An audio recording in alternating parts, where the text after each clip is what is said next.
अब इस वीडियो में हम करने वाले हैं सेक्शन सी। तो मैं आपको क्वेश्चन नंबर 26 से 31 सारे क्वेश्चंस कराऊंगा, थोड़ा ध्यान से देखिएगा।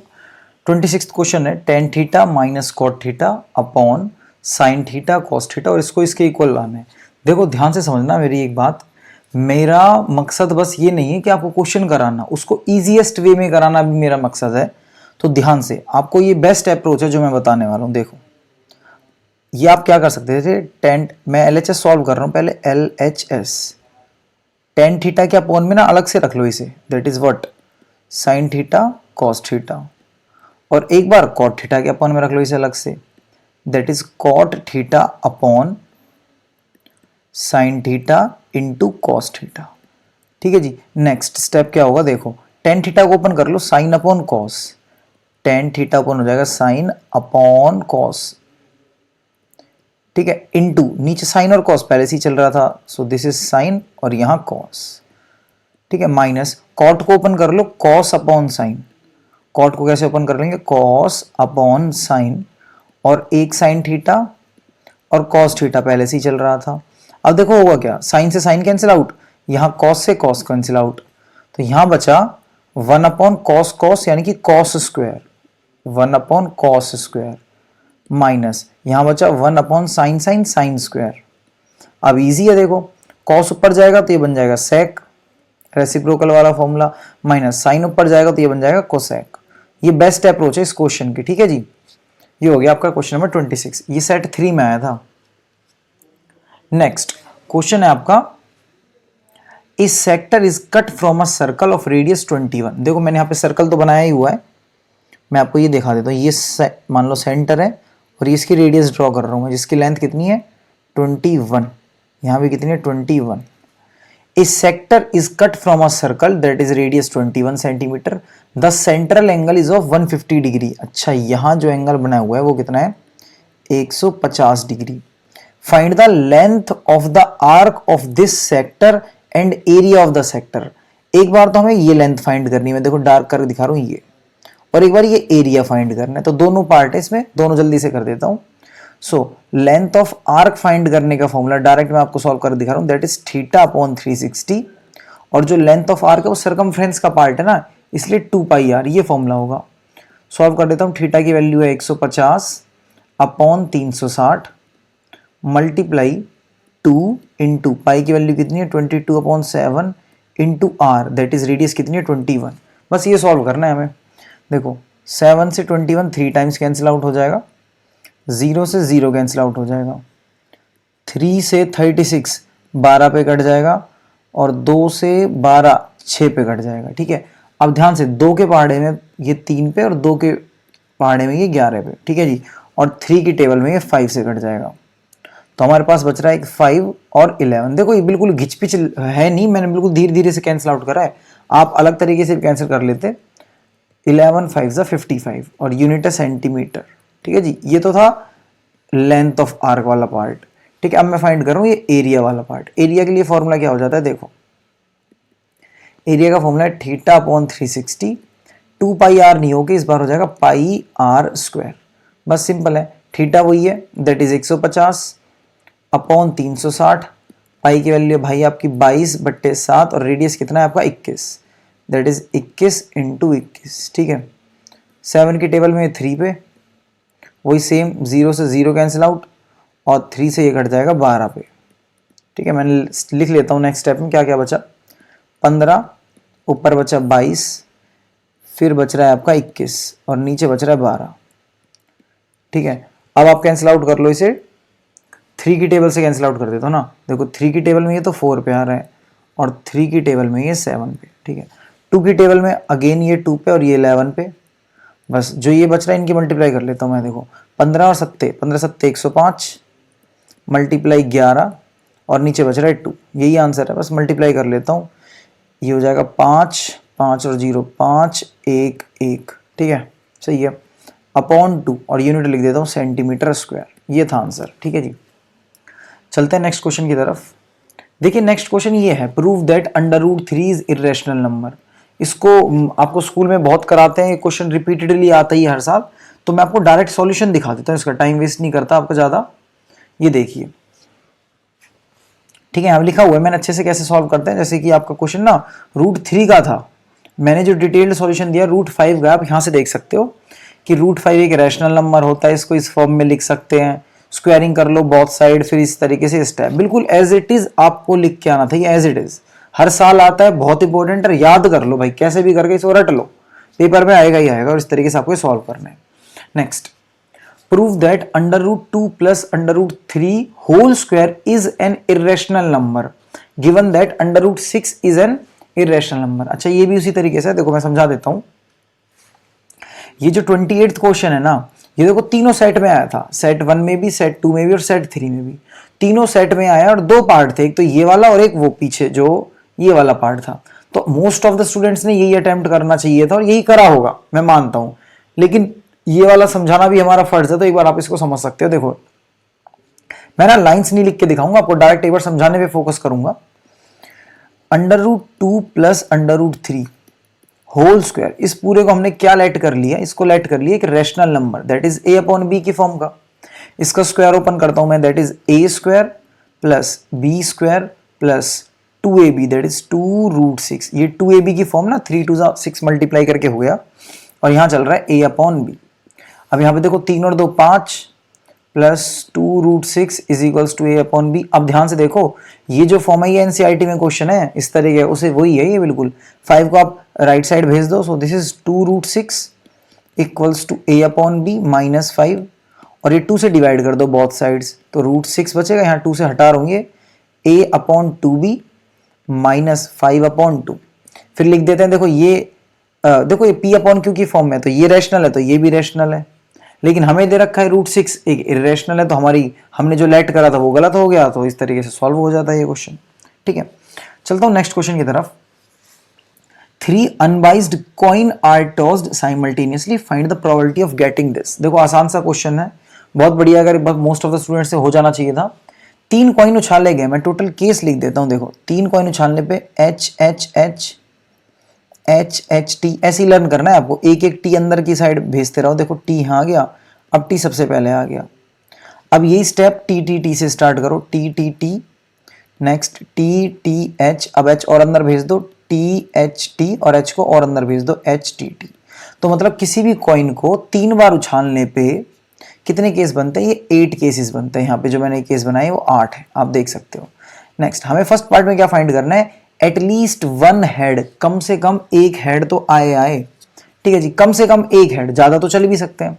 सो देखो ये वाला केस चल सकता है, हाँ जी, एक हेड तो है ही कम से कम, ये भी चल जाएगा, ये भी चल जाएगा, ये भी चल जाएगा, ये वाला केस भी, ये भी, ये भी, ये केस नहीं चलेगा। उसने कहा था कम से कम एक हेड होना चाहिए, भाई यहाँ तो है ही नहीं हेड। सो फर्स्ट वाले पार्ट का आंसर हो जाएगा आपका 7/8।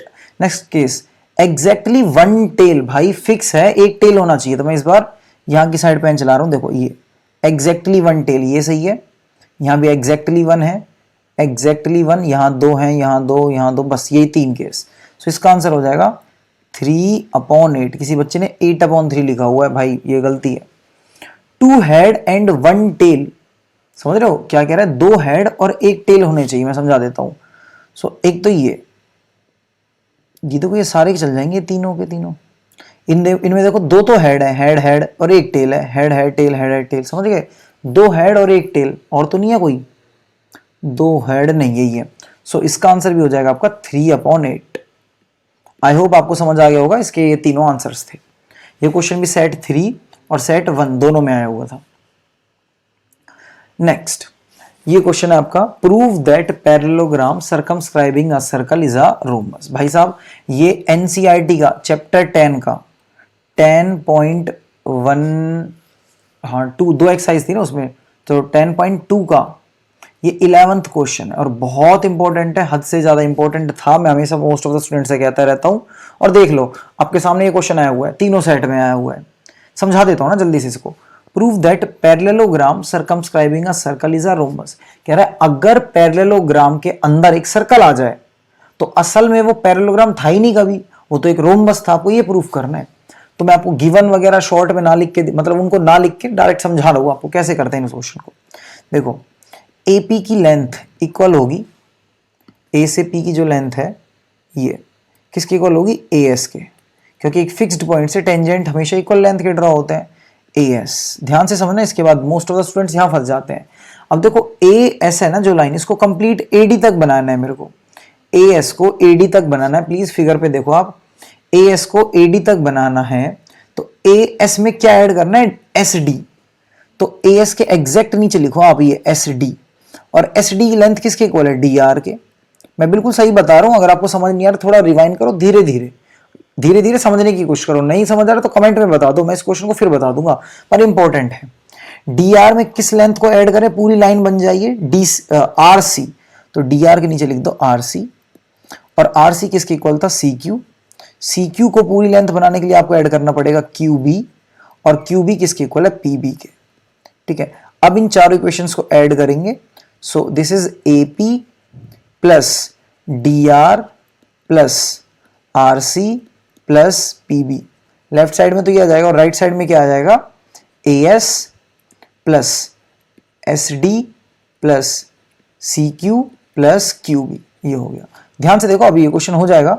ये एपी है, एपी और पीबी ऐड कर रहे हो आप, फिगर में देख सकते हो, एपी और पीबी ऐड करके बनेगा पूरा एबी, और डीआर सीआर ऐड करके बनेगा डीसी।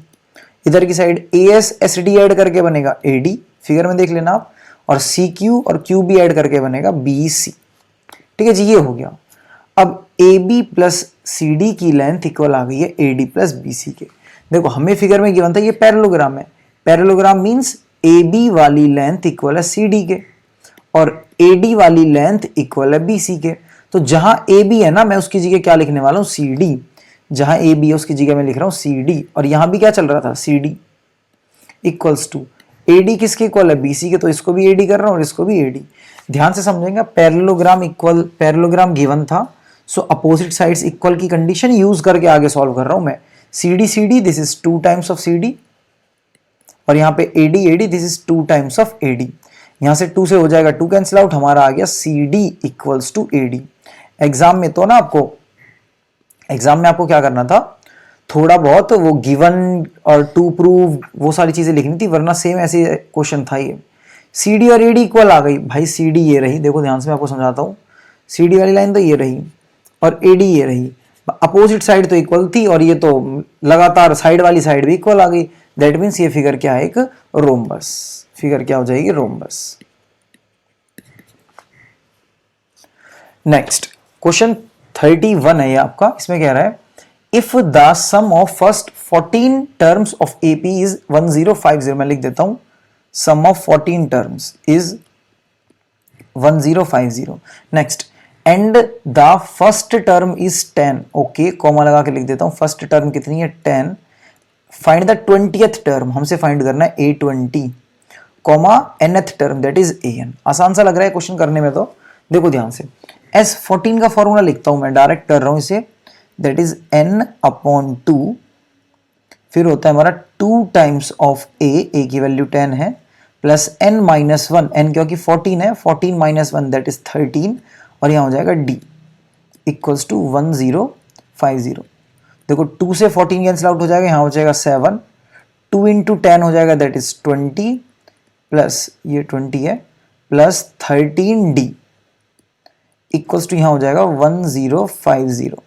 7 आ जाएगा इसके डिवाइड में, दैट इज 20 प्लस 13d, 7 से इसे डिवाइड कर देता हूँ, 15 × 7 = 105 हो जाता, तो ये 150 आ जाएगा। ठीक है जी, 20 वहां से माइनस कर दूंगा मैं, तो 13d, 150 में से 20 गया तो भाई ये आपका 130, और 13 से डिवाइड हो जाके d की वैल्यू हो जाएगी आपकी 10, d की वैल्यू आ गई 10। हमें फाइंड करना था a20। ठीक है जी, a20 का फॉर्मूला लिख देता हूं मैं, a20 होता है आपका a प्लस 19d। a की वैल्यू क्या है, a की वैल्यू थी हमारी given, that is 10 plus 19, d भी कितना है 10, सो 10 × 19, तो ये तो 190 और 10, ये हो जाएगा भाई आपका 200। साफ साफ दिख रहा है कितना हो जाएगा, 200। नेक्स्ट हमें फाइंड करना था an। ठीक है, an का फॉर्मूला लिख दो, क्या होता है a plus n-1 × d। a की वैल्यू कितनी है 10, प्लस n की वैल्यू कितनी है, बहुत से बच्चे फंस जाते हैं, n की वैल्यू तो दे ही नहीं रखी भाई, n को n ही लेट करके छोड़ देना होता है इन क्वेश्चंस में। d की वैल्यू लिख दो आप, कितनी है 10, ये हो जाएगा 10 plus 10 × n that is 10n - 10, ठीक है। अब 10 से ये 10 कैंसिल आउट हो जाएगा, आंसर आ जाएगा 10n, ठीक है जी। ये था ये क्वेश्चन। नेक्स्ट, इसके दो पार्ट थे, देखो एक तो ये रहा मैंने जो करा दी और एक और वाला है, इसको करते हैं। देखो, the first term of AP is 5, किसी भी एपी की फर्स्ट टर्म हमें दे रखी है क्या है 5, and the last term is 45, last को an बोल सकते हैं हम, last term is 45। Next, and the sum of all the terms is 400, यानी कि SN कितना दे रखा है हमें 400। Find the number of terms, हमें क्या फाइंड करना है, नंबर ऑफ टर्म्स। सो देखो SN का एक फॉर्मूला है, आपको लर्न हो तो, that is n/2 a plus an। बहुत आसान सा ये फॉर्मूला है, इसको लगा रहा हूं मैं। देखो SN की वैल्यू कितनी है 400, SN की वैल्यू कितनी है 400 बराबर, n तो है ही नहीं हमें गिवन, तो दिस इज n/2, a कितना है हमारा 5 प्लस an कितना है 45, इन दोनों को ऐड कर दूंगा। So this is 400 400 equals to n/2, ये हो जाएगा यहाँ पे 50, 45 और 5 कितना हो गया 50, ठीक है जी। मैं क्या करूँ, देखो कैंसिल आउट मैं कर सकता हूँ, लेकिन मैं क्या करूँ, देखो इस 0 से तो 0 कैंसिल आउट कर रहा हूँ और 5 से कैंसिल आउट कर रहा हूँ 40 को, तो यहाँ हो जाएगा 8 इक्वल्स टू n/2, और 2 को भेज दूंगा उस तरफ 8 के पास, तो भाई n की वैल्यू आ गई आपकी 8 दूनी 16, 8 दूनी 16, n की वैल्यू आ गई 16। Find the number of terms, find कर दी number of terms, and the common difference of the AP, और क्या फाइंड करना है, कॉमन डिफरेंस। उसके लिए मैं फॉर्मूला लगा रहा हूं an का, an का फॉर्मूला होता है an equals to a plus n minus 1 into D. an की वैल्यू कितनी है आपके पास 45 थी, a कितना था 5 था, प्लस n अभी निकाला है हमने 16 माइनस 1, डायरेक्ट कर रहा हूँ 15, d निकालना है। पहले तो 5 वहां जाके घटा दूंगा, तो 45 में से 5 गए तो भाई आपका ये बचा 40 बराबर 15d, 15 को ले जाऊंगा डिवाइड में, 40/15 इक्वल्स टू d, और 5 की टेबल में वो 8 पे कट जाएगा और ये 3 पे, तो 8/3 is your answer. Next, an arc of a circle of radius 10 subtends a right angle at the centre, ठीक है। देखो जैसे ये सेंटर हो गया और ये मैंने बना दी यहाँ पे रेडियस, यहाँ जो एंगल बन रहा है ना वो 90 डिग्री का है, राइट एंगल मीन्स 90 डिग्री, ठीक है जी। और रेडियस कितनी है 10, यहाँ भी है 10 और यहाँ भी है 10। Find the area of the corresponding major sector, अच्छा मेजर सेक्टर का एरिया निकालना है। देखो मेजर सेक्टर आपका होता है, मेजर सेक्टर आपका होगा ये वाला पोर्शन, तो इसका एरिया निकालना आसान है। मेजर सेक्टर का फॉर्मूला होता है सिंपल सा, अगर आपको लर्न हो तो, दैट इज थीटा माइनस 360, नहीं थीटा माइनस 360 नहीं, 360 minus theta upon 360 multiply with, हमें एरिया फाइंड करना है ना, तो एरिया के लिए फॉर्मूला लगेगा पाई आर स्क्वायर।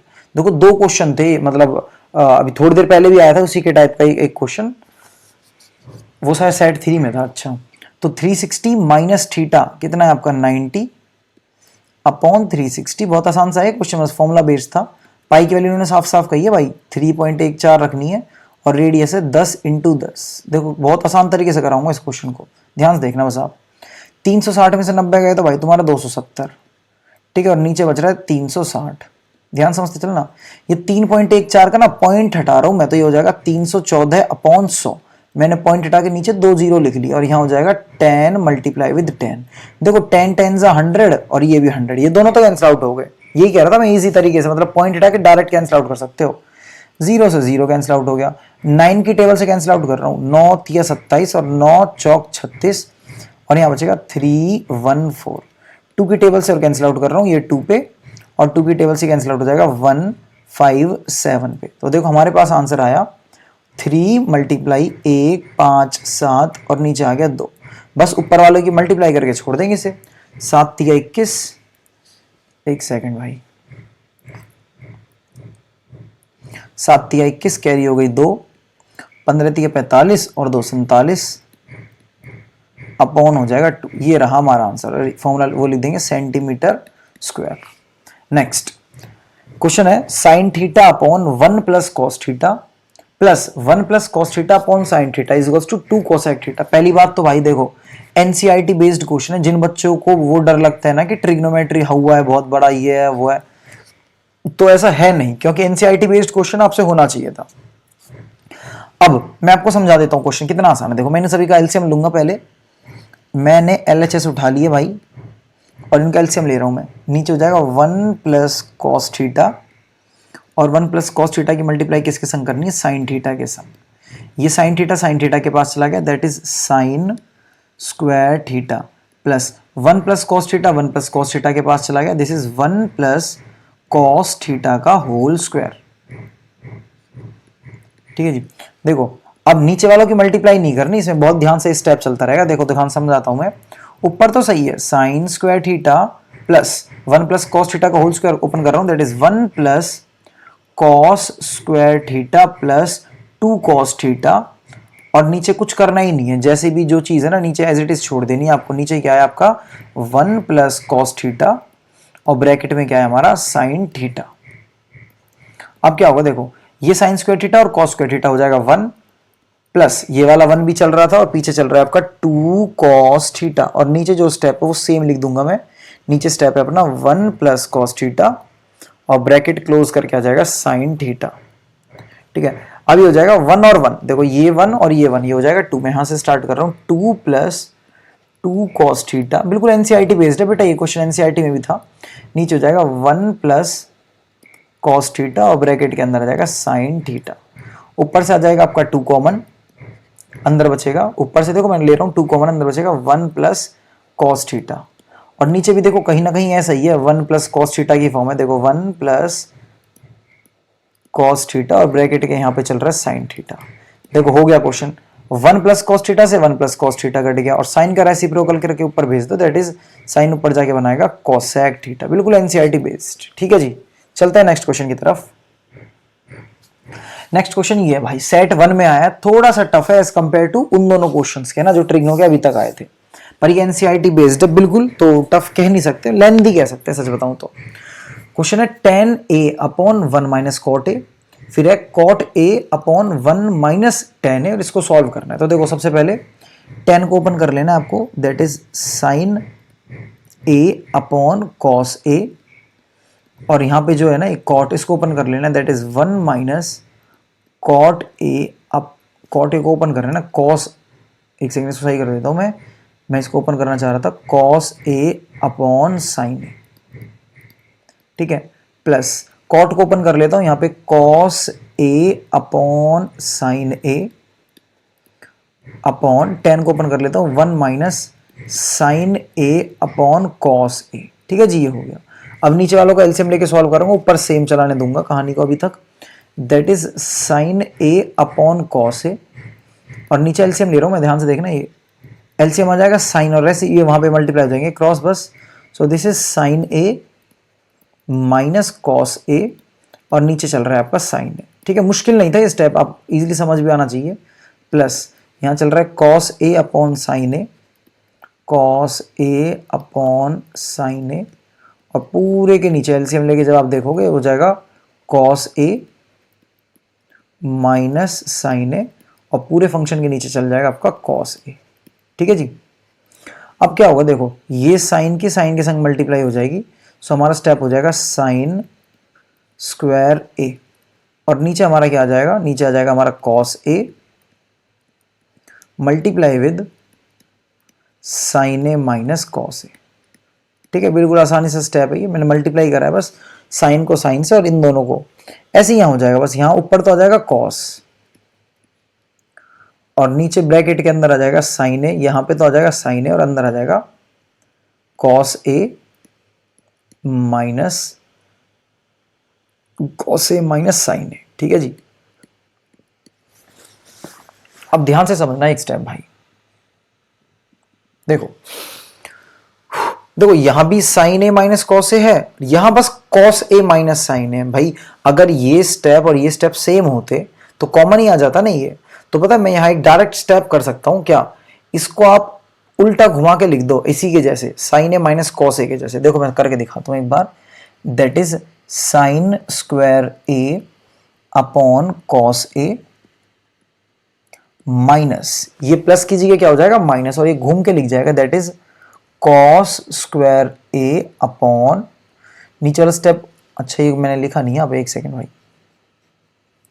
यहां चल रहा था ना इसके संग, अभी लिख देता हूं एक बार, साइन ए माइनस कॉस ए ऐसे, यहाँ आ जाएगा माइनस, ऊपर चल रहा था कॉस स्क्वायर ए, प्लस था यहाँ पे, मैंने माइनस कर दिया क्योंकि इसको रेसिप्रोकल घुमा दूंगा मैं, रिवर्स करूंगा, देखो यहाँ आ जाएगा आपका sign A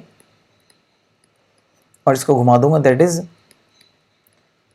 sine a minus cos a. अब देखो डिनोमिनेटर में दोनों चीज सेम आ गई, sine a minus cos a, sine a minus cos a, इसे मैं ले लूंगा common, that is 1 upon sine a minus cos a, कुछ इस तरीके से। और यहां आ जाएगा sine square a upon cos a minus cos square a upon sine ए।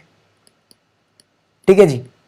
अब इस तरफ वाली चीजों का मैं लूंगा एलसीएम। देखो ये लेंथ दिया हल्का सा, मैंने पहले ही बता दिया था, बस आपको समझना था। आप देख सकते हो आपको सही है कि नहीं है, बस 1 माइनस कॉस ए,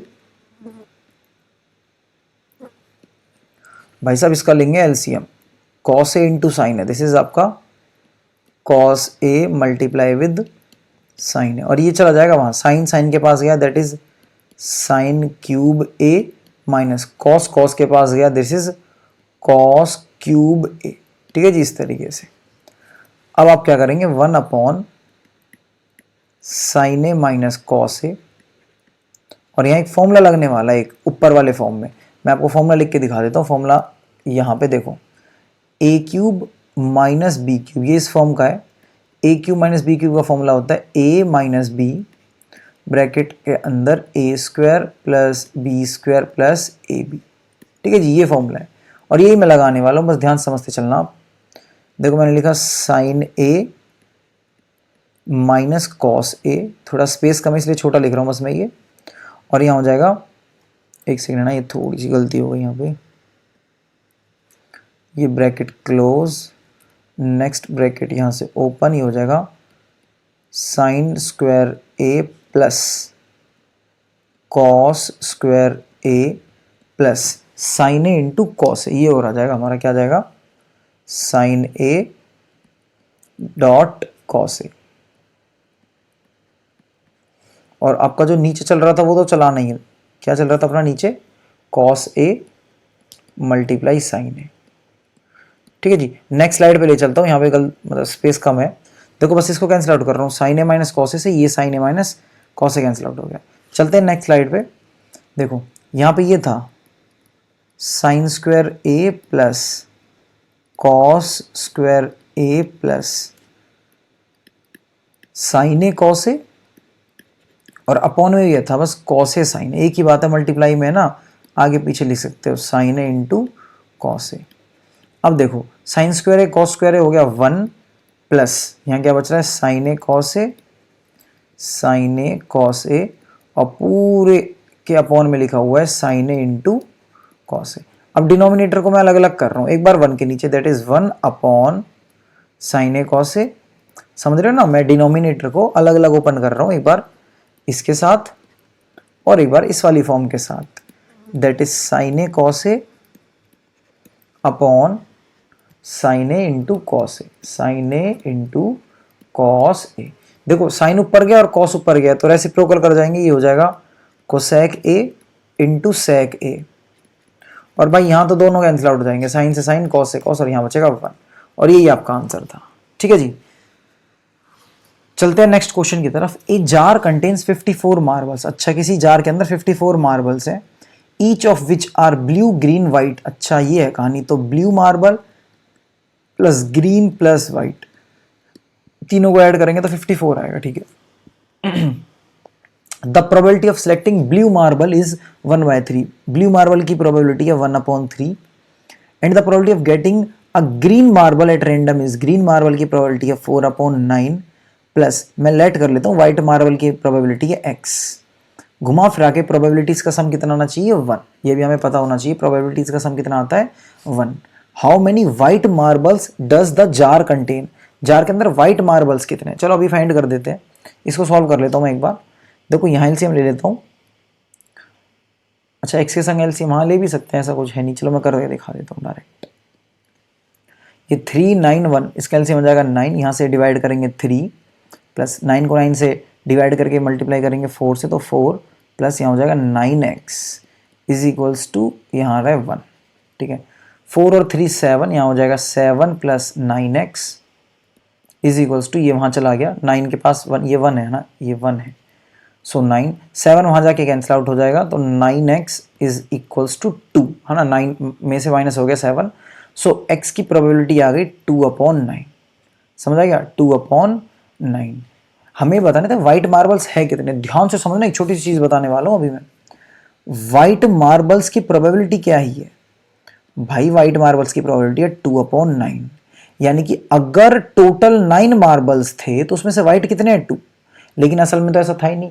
टोटल मार्बल्स थे कितने, 54, टोटल मार्बल्स कितने थे 54, सो 9 का ये कितने टाइम्स है, 9 6 जा, समझ रहे हो, तो 2 भी 6 टाइम्स करना है आपको, 2 6 जा, तो आंसर क्या आ जाएगा 12।